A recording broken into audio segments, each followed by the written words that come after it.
when I was saying here, thinking to myself, like, the movies, I mean, the movies are cool. Like, I'm a fan of the movies. Everybody, Donnie Yen's been doing a pretty good job, with the series and everything. A lot of the actors who've been taking on, but it's like with these things being so popular in the mainstream, there's gotta be, I guess, those myths and those things that tend to pop up. Like, have you noticed a lot of those things becoming more prevalent with people who want to learn? Or would you say, like, I mean, you said that it didn't have the effect that it was supposed to, but would you say, like, there's still ways that those myths that people might have about traditional martial arts would affect that in a way? Oh, yeah, we saw a couple UFC guys who were traditional. I cannot remember his name. I can picture him very clearly.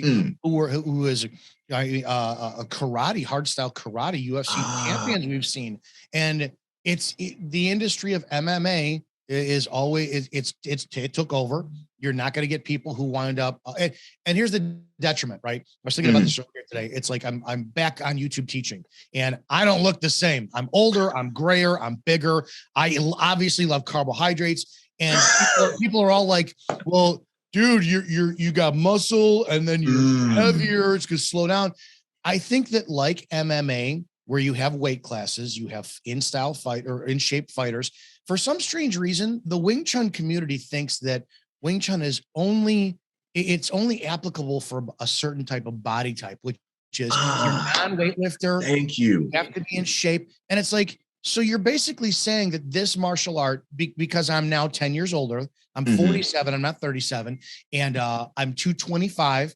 My shoulders are wide, my back is tight. I'm out of breath easily doing chain punches. So you're saying that Wing Chun doesn't work because I'm not a 5'5", 110-pound guy from China. So the art doesn't work. So number one, we're discrediting ourselves really bad.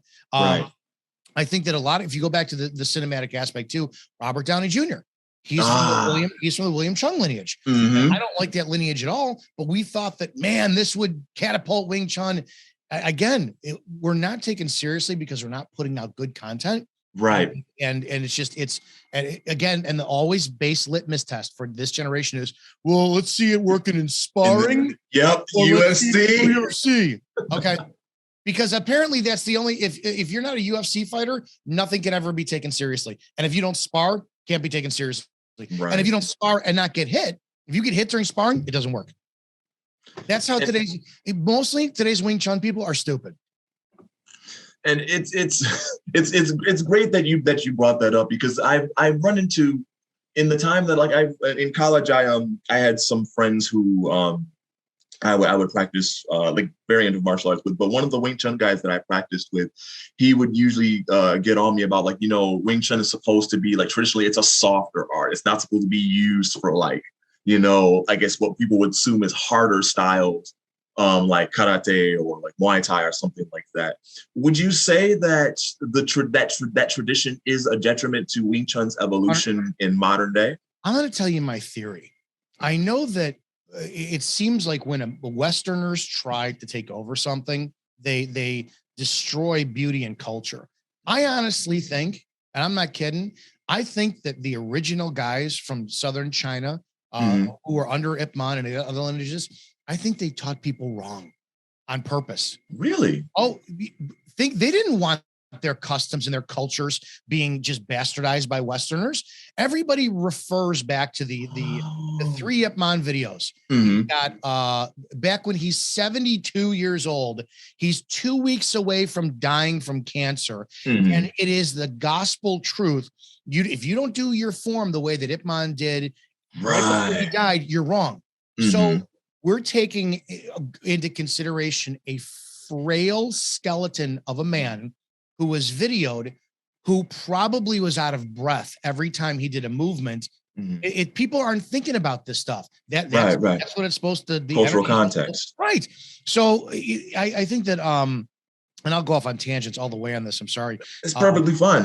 I think that's one of the biggest aspects is I think that we may have been taught wrong. If you look at one of the guys who's actually, I think his content's about 7-8 years old now, Klaus Brand is, he wears the same type of attire that the Lung Ting lineage did.